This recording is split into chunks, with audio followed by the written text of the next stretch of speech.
India में कुछ news channels ऐसे हैं जो आपको सच बताएंगे ही नहीं। ये न्यूज़ चैनल्स बिना मिलावट की सच्चाई दिखाने में मुश्किल महसूस करते हैं, क्योंकि ये चैनल्स बड़ी कंपनीज के कब्जे में होती हैं और सरकार के एड्स पर डिपेंड करती हैं, यानी कि सरकार से पैसे लेते हैं और टीआरपी से मापी जाती हैं। ज्यादा टीआरपी का मतलब होता है ज्यादा एडवर्टाइजिंग, यानी कि ज्यादा पैसा। इसीलिए कई चैनल्स फैक्चुअल और गहरी रिपोर्टिंग के बजाय एग्रेसिव डिबेटर्स, चीफ पुकार और सेंसेशनल स्टोरीज दिखाते हैं। बड़ी खबर आ रही है व्यूअर्स, बड़ी खबर ये है कि करण जौहर से पूछताछ हो सकती है। इस समय की बड़ी खबर ये है कि करण जौहर से पूछताछ हो सकती है।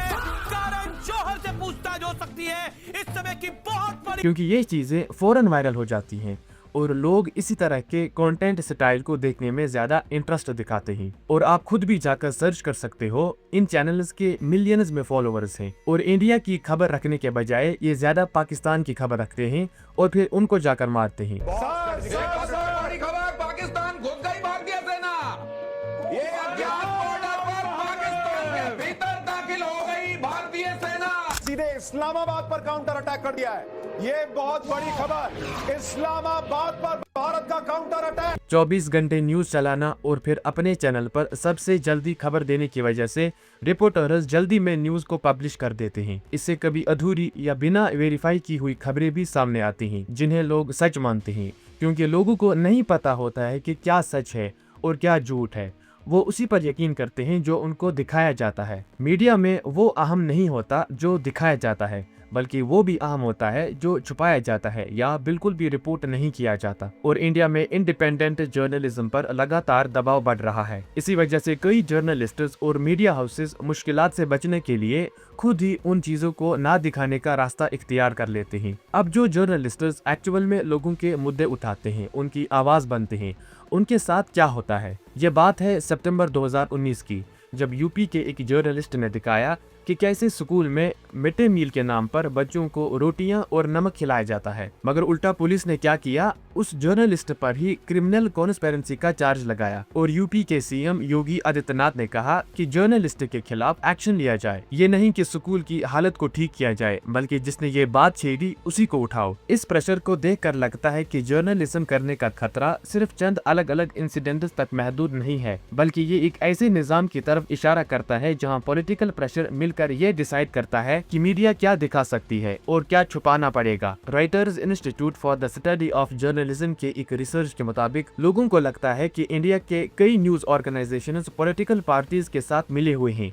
और ये बात बिल्कुल सच है। जब लोगों को लगता है कि मीडिया फला पॉलिटिकल पार्टी की हिमायत कर रही है, तो लोगों का भरोसा कम हो जाता है, जिससे एडिटोरियल और इंडिपेंडेंस भी मुतासिर होता है। जब एक ही चीज बार बार टीवी और सोशल मीडिया प्लेटफॉर्म्स पर दिखाई जाती है, तो धीरे धीरे लोग उसी को सच समझने लगते हैं। इसे इलॉसरी ट्रुथ इफेक्ट कहा जाता है, जहां एक बात को यकीन में बदला जाता है। कई बार कंटेंट को इस तरह दिखाया जाता है कि वो ऑडियंस के पहले से ही मौजूद यकीन को और ज्यादा मजबूत करे। इससे लोग वही बातें सुनते हैं जो उनकी सोच से मैच करती हों, और फिर उनके जाल में फंस जाते हैं, जहाँ सच को समझना और उस पर यकीन करना मुश्किल हो जाता है। Research institutions for the study of developing societies के मुताबिक इंडियन टीवी न्यूज में लोगों के मसाइल से ज्यादा पॉलिटिकल पार्टीज की जो आपस में टक्कर चल रही होती है वो ज्यादा दिखाया जाता है। और जब वॉर चल रही होती है कहीं भी और वहां पर जो लोगों की मरने की तादाद बढ़ती है, उसको ऐसे दिखाते हैं जैसे वोटिंग रिजल्ट्स के दिन दिखाया जाता है कि कौन सी पार्टी कहां तक लीड कर रही है। स्क्रीन पर नंबर्स चलाते हैं, वैसे ही एग्जैक्ट लोगों की लाशों की गिनती होती है। कई जर्नलिस्ट्स न्यूट्रल दिखाने के लिए हर मसले को दोनों साइड से बराबर दिखाते हैं, चाहे हकीकत एक साइड के हक में क्यों ना हो। इससे कभी गलत या कमजोर बात को भी अननेसेसरी इंपॉर्टेंस मिल जाती है। जर्नलिस्ट्स को जो मालूमात मिलती है वो सोर्सेज, ऑफिशियल्स या गवाहों से मिलती है।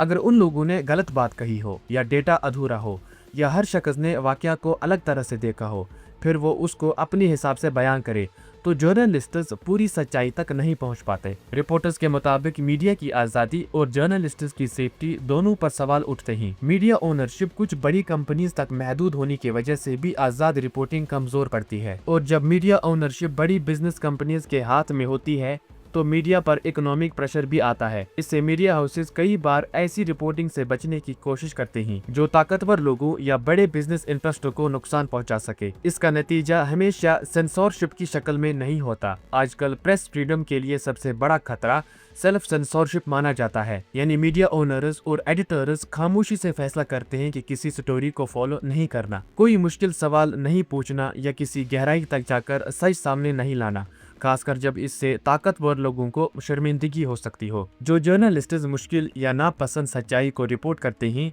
उन्हें कई बार मुश्किलातों का सामना करना पड़ता है। इंडियन इंडिपेंडेंट मीडिया और मिस इन्फॉर्मेशन को चैलेंज करने में एक अहम रोल अदा करते हैं, खासकर उन नैरेटिव्स को जो बहुत तेजी से फैलते हों। हो सकता है कि इंडिपेंडेंट मीडिया की रीच कम हो, लेकिन उनका रोल बहुत जरूरी है। वो अब भी सवाल उठाते हैं और वेरिफिकेशन का मुतालबा करते हैं और डेमोक्रेसी के दरवाजे हमेशा खुले रहने की कोशिश करते हैं। लीगल एक्सपर्ट्स के मुताबिक जब लोग लगातार ऐसी न्यूज देखते हैं जिनमें शोर शराबा होता है, लड़ाई झगड़े होते हैं, तो ये उनकी खुद सोचने और अपनी राय बनाने की सलाहियत पर असर डालता है। धीरे धीरे लोग बगैर गहरी सोच के वही बातें सच मानने लगते हैं जो उनको दिखाई जाती हैं। कभी कभी सच्चाई की रिपोर्टिंग करने पर मीडिया हाउसेस को लीगल केसेस, एडवर्टाइजमेंट बंद होने का प्रेशर डाला जाता है। इसी वजह से कई आउटलेट्स हुकूमत के नैरेटिव के करीब रहना ही ज्यादा सेफ समझते हैं ताकि उनका बिजनेस चल सके। क्रिटिक्स के मुताबिक इससे स्टेट सपोर्टेड मिस इन्फॉर्मेशन में ज्यादा इजाफा होता है। खासकर इंडिया में फेक न्यूज को फैलाना एक आम सी बात बन चुकी है।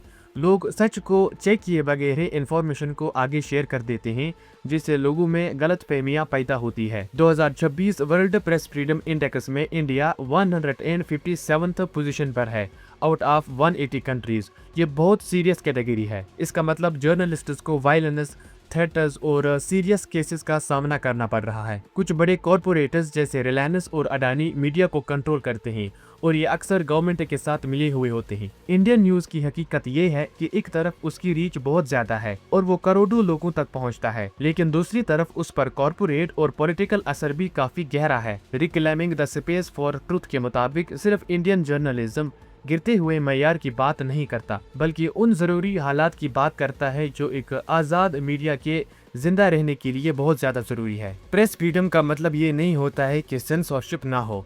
असल प्रेस फ्रीडम तब होती है जहां ऐसे हालात मौजूद हो जो सच बोलने को मुमकिन बनाए, जैसे लीगल प्रोटेक्शंस, इकोनॉमिक इंडिपेंडेंस और इंस्टीट्यूशंस की सपोर्ट। अगर ये प्रोटेक्शंस ना हो तो जर्नलिज्म अपना रोल अदा नहीं कर सकता। मीडिया एक अर्ली वार्निंग सिस्टम की तरह होती है जो सोसाइटी को जुल्म, नाइंसाफी और अथॉरिटेरियन सोच के खतरों से पहले ही आगाह करती है। जब मीडिया आजाद ना हो तो सोसाइटी में शक, नफरत और एम्पैथी के खत्म होने जैसे खतरे धीरे धीरे आम हो जाते हैं और फिर लोगों के लिए उन खतरों को पहचानना और उन्हें अहमियत देना मुश्किल हो जाता है। खामोश मीडिया का सबसे बड़ा खतरा ये नहीं होता है कि डेमोक्रेसी की तबाही की आवाज तेज हो जाती है, बल्कि असल खतरा ये होता है कि डेमोक्रेसी की टूटने की आवाजें ही धीरे धीरे पहले नॉर्मल न्यूज जैसे लगने लगते हैं और लोग उन्हें एक आम चीज समझने लगते हैं। आई होप कि ये वीडियो आपको पसंद आई होगी। अगर पसंद आई तो एक लाइक जरूर करें। I will see you in the next time. Thank you.